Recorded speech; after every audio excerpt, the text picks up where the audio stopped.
And I'm sure glad Jeannie's doing better and was able to be here, and I'm really glad that Daryl's grandfather's better. We have a lot to be thankful for. And I'm just glad to see each and every one of you, and we're really glad that Susan was able to be here tonight, this first Wednesday night, that she's been able to come. And I'm just glad to see each and every one of you. And I know every one of you is glad to be here. I can tell by your smiling faces that you're glad to be here. I can't think of any place else I'd rather be. I'd rather be here than the best prison in the country, wouldn't you? Turn, if you will, to the 11th chapter of Hebrews. The 11th chapter of Hebrews, and the Apostle Paul here is dealing with the subject of faith. It's amazing the power of faith. God's ways are not our ways, and our ways are not God's ways, and God chooses ways to save man that man would never have thought of. Being that God is a holy God, if it was up to us, we would probably only save those that what we were considered righteous. Isn't that right?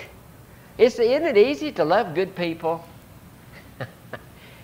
It's just easy. You know, if you got someone that's just so nice to you, and they're always glad to see you, and you know, and they don't steal from you, and they're good neighbors, or just good people, and they're real kind. It's just it'd be easy to save those kind of people. But isn't it amazing how that God saves sinners? While we were yet sinners, He saved us. While we were yet enemies, we were His enemies. And God doesn't save according to our righteousness or according to our works, but according to something that He sees that you don't see, and that's faith. God sees faith. And it's amazing what faith will do. And do you know, they even tell us that mental attitude has so much to do with how you feel and what you get accomplished. I read something one time that says, if you think you can do something, you can. If you think you can't, you can't. It's kind of like whatever you believe. So there's just an awful lot of power just in positive thinking, you might say. And you know, I really believe your frame of mind would really, and does really even affect your health. It certainly affects your happiness. If you're of a positive mental attitude, well, you're just a happier person. And it seems like doors open for you, and because everybody likes to be around happy people.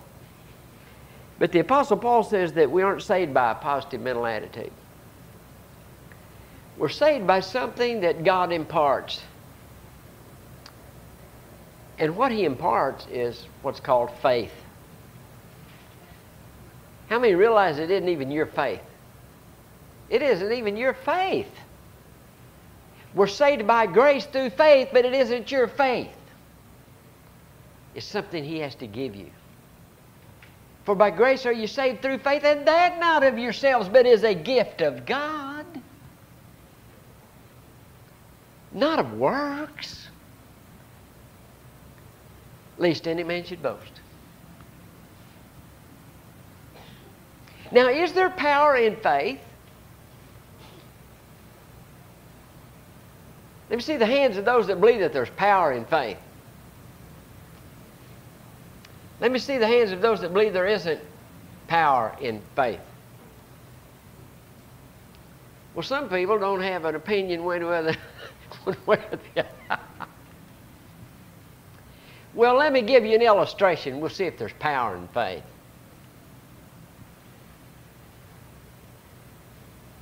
One time a man went fishing.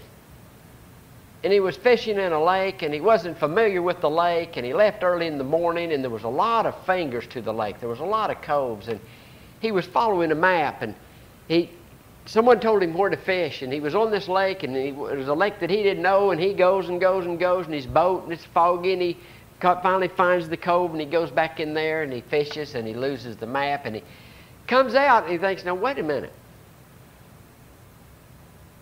Okay. Now I got my bearings. It's that way. And you could have bet that man any amount of money, and home was that way. Does that mean that necessarily is true then? Does it have to be that way because he really believes with all of his heart and soul that it's that way? No, then there's really no power in faith. There's only the power in the one that you believe in. You see, my wife has all faith in me. Don't you, hon? Sure. Yeah, she didn't say it very loud. Maybe her faith is kind of wanting. But you see, it isn't the faith that gets anything accomplished. It's the one that you have the faith in. Faith is just the line that connects you to the power. You see, we're going to read about some people that had faith. But it wasn't their faith that accomplished anything, it was God that accomplished it. There used to be a streetcar that run right by here. How many old enough to remember that? How many knows there used to be a streetcar that used to run right by here? It was called a trolley car. We always called it a streetcar. And it run on electricity, and there was a power line right overhead, and there was a big long pole on the back of it with a steel wheel, and it was spring-loaded, and that wheel would rub along that power line, and the power would come down that pole to the electric motor that run the wheels. How many believes there's power in that pole? There wasn't a bit of power in that pole. I remember we got out of church one Sunday night when I was going to Broadway Baptist Church, and we were coming down this way, and there's a kid on a bicycle, and he used to do this. They used to do this sometimes. And he rode behind the streetcar, and it had a rope on the pole, and he grabbed the pole and jerked it off of the line. Well, there was no power in the pole. The lights went out in the streetcar. It was at night. The lights went out in the streetcar, and the streetcar stopped. The conductor had to get out and what? Reconnect that pulley to the line. You see, all the pole did was connect it to the power source. And that's what faith is. It connects it to the power source. Do you know there's people that have all faith in Buddha? I mean, they have just as much faith in Buddha as you have in Jehovah. So does that mean they're going to be all right come Judgment Day? Does that mean that they're God? What if you have an idol in your home and you've just got all faith in that idol and you pray to that idol? Does that mean your prayers are going to be answered? No. Why? Because the idol has no power to answer prayer. But you see, where we can take comfort is that our faith is connected to what? The power source. The only power source, which is God. And we're going to find people in this chapter that have done absolutely amazing things against great odds simply because they were connected to the proper power source. Now, if you will notice, the first one is Abel. It says Abel, Enoch, Noah. And Abel, we might say, is the worship of faith. Abel shows us how to worship. And what do we find? You must have a blood sacrifice. Isn't that right? That's the proper way to worship. Do you know why God answers our prayers? And there's only one reason He does answer our prayers. Because the blood was shed. That's the basis that He answers our prayers. Is because the blood was shed. That's why we pray in Jesus' name. See, we're going through what? The sacrifice.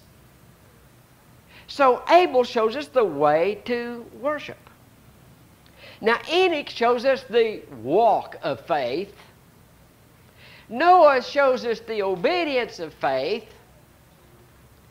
Abraham shows us the patience of faith. And then from verse 31 on down, it shows us the price of faith. Do you realize that if you have faith, you may have to pay a price?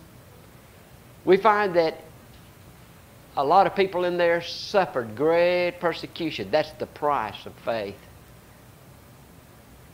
But let's notice something about it, and I believe we covered the first one pretty well Sunday night. By faith, Enoch. Now notice something, by Enoch's works. Because of his righteousness, because of his morality, Enoch was translated. It doesn't say that. It says, by faith, Enoch. Now, was it the faith that translated him? No, it was God. But his faith was connected to the proper power source. By faith, Enoch was translated. Now, what was the purpose? That he should not see death. Now, does that mean all of us that have faith in God then shall not see death? No, it doesn't mean that. Well, why do you suppose this happened? By faith. Enoch was translated for this purpose, that he should not see death. Because keep this in mind, folks. Please keep this in mind. Anytime God does something, He has a reason for it. God is not haphazard. When God does something, He has a reason for it. You see, God translated Enoch. He didn't translate my mother or my father. He didn't translate John the Baptist. He didn't translate Moses, Elijah, any of the apostles. Is that because probably Enoch was probably a better guy? Would that be a good analogy? Or maybe he had more faith. You suppose that could be it? No, God had a reason. What do you suppose the reason? Now, Moses was a great man. Noah was a fantastic man. God didn't translate Noah or Abraham. He translated Enoch. Now, he did it by faith. By faith, Enoch was translated. In other words, because of Enoch's faith, he was saved. How are you saved? By grace through faith. Isn't that right? But you see, God in the Old Testament leaves types and symbols and illustrations and stories. It's prophetic. And Enoch's translation was prophetic. And anytime you have something that's prophetic, that means God wants to teach us something. What do we learn from the translation of Enoch, and what do we learn from the flood of Noah? There's two things God's trying to show us here. Enoch is a type of the church. What's coming? What is coming right after the rapture of the church? Great tribulation. What? Great judgment. Worldwide judgment upon the earth, called the tribulation period. Isn't that when all the trumpets and the vial judgments and the trumpet judgments and the bowl judgments is poured out?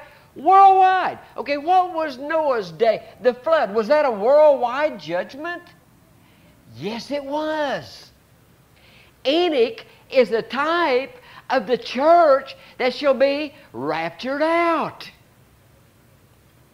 Noah is a type of the Jew that shall go through the judgment but will be saved from it.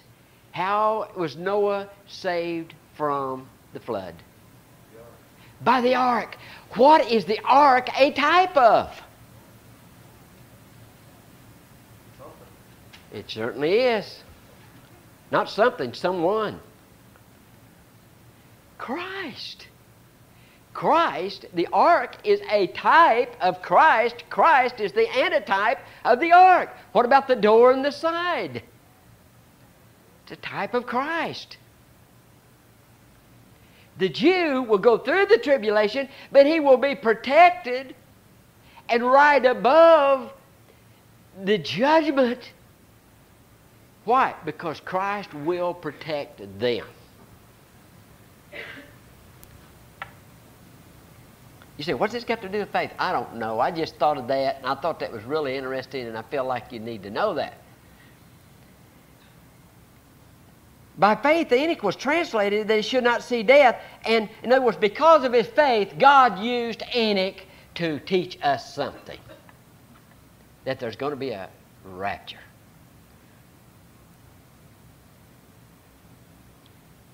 That he should not see death, and was not found, because God hath translated him.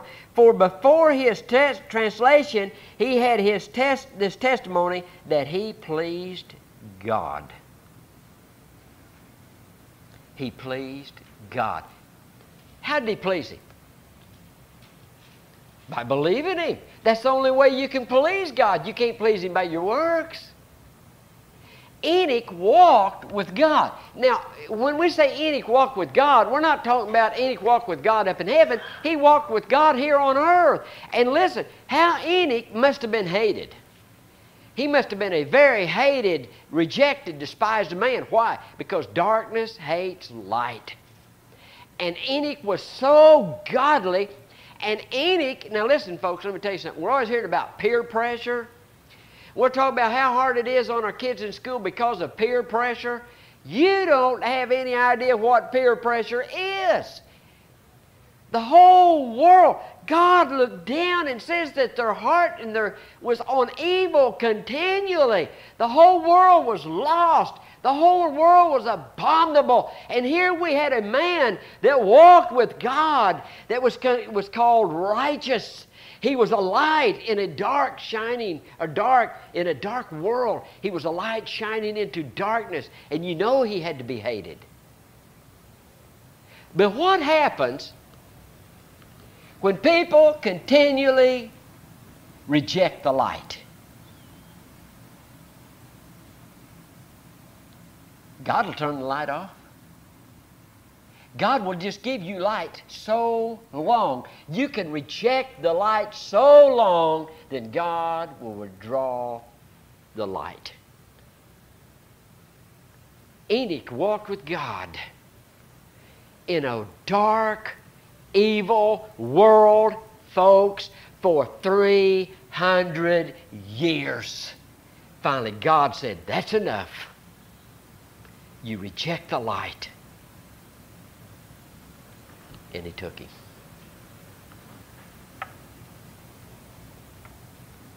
Because of faith. Isn't faith wonderful? But without faith, it is impossible to please him. For he that cometh to God, now notice this. For he that cometh to God must believe that he is. If you come to God, first you got to believe that God is God. But there's something else that you've got to believe. And here's the difference, I believe, in coming to the threshold and stepping over the threshold. You've not only got to believe that God is God, but you've got to believe that he is a rewarder of those that diligently seek him. Boy, I've run into this so many times. Brought people right up to the door. Do you believe in Jesus? Yes, I believe in Jesus. Do you believe he died on the cross? Yes, I do. Do you believe God raised him from the dead? Yes. Okay, now look at this verse right here. For whosoever shall call upon the name of the Lord shall be saved. Would you like to do that? Yes, I would. So they do. Now I say, are you saved? I don't know.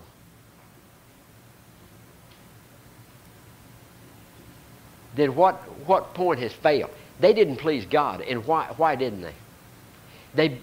They believed in a God, but they didn't believe that he rewards those that diligently seek him. It'd be just like, for instance, now let's say I'm thirsty. And let's say I'm sitting in my new beanbag recliner that Susie bought me. And I'll tell you folks, it's wonderful. But the problem with it is, you get in it and you can't hardly get out. You know, it's one of them kind, you pull a lever and your feet come up and you sink down about 4 feet in it. And oh, it's wonderful. If you ever come to the house, don't sit in it. I won't be able to get rid of you. It is wonderful, but you can't hardly get out of it. You boy, you just sink down there. It's like being on a big old feather bed. I said, Susie, I can't get up. Would you get me a glass of water? She goes in there and gets me a glass of water. Just in. Susie, would you go get me a glass of water? Well, I got you a glass of water. Susie, go get me a glass of water. I mean, she would, and she'd throw it on me. See? God says, if you will do this, I will do that. If you call on me, I'll save you. Then faith says, I called on him, so what did he do? He saved me. I never will forget, I had an uncle. And he was a bricklayer, but everywhere he went, he'd start churches. He started churches all out through the West. I don't know, he'd be close to 100 now, but when he was an old man, he was 80-some years old. Well, he started First Baptist Church in Amarillo. And they called him, and it had been 60, 70 years ago, and they wanted him to come preach because it was the anniversary when he started the church, and he went and preached. But I never will forget, he's talking about going and getting saved. And he said, I remember when I went to got saved, he said, I come down to the altar and I kneeled down there, and he said, I said, Lord, save me. He said, I just kneeling there, you know, and I just waiting. Lord, save me. And it dawned on him, no, wait a minute. God said if I'd ask him, he'd save me. I did. So what am I doing down here at the altar? He said, I just need to get up and go to work for him now. And he did. See, you got to believe that he'll do what he says he'll do. Because it isn't faith if you ask him and then don't believe he did it. So you've got to believe that he's a rewarder of them that diligently seek him.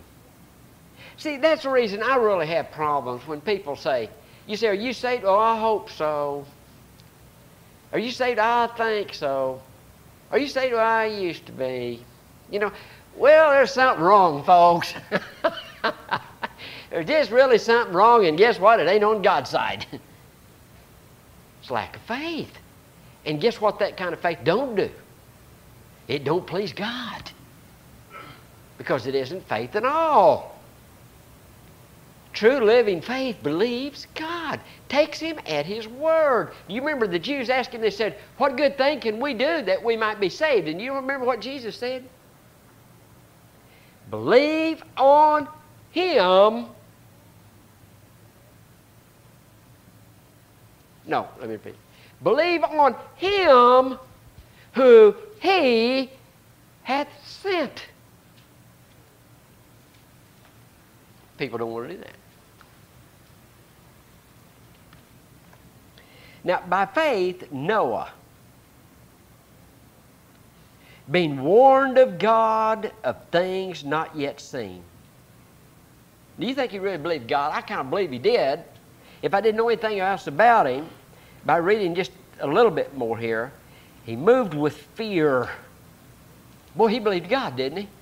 He moved with fear. Now, you talk about peer pressure, you stop and think about his day.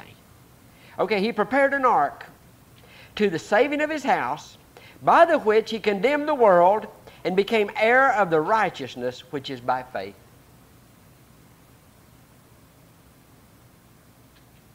That man had faith. God warned him in a dream. He said, Noah, something is going to happen in the future. And this something is that I am going to destroy the world by flood. Now, how do we know that Noah believed him? I mean, it scared him. And what did he do? He got busy and built an ark. Now, you stop and think about the kind of faith that Noah had. First of all, he lived in Mesopotamia, which was about 120 miles of where the Garden of Eden used to be. There wasn't an ocean anywhere around. There wasn't even a large lake anywhere around. And here he's just been given instructions to build this huge boat. He'd never seen rain because it had never rained. And here God's saying water's going to come out of the sky and the fountains of the deep are going to be broken up. And I want you to build this ark, and I'll tell you how big to build it. Now, guess what? The ark was 438 feet long.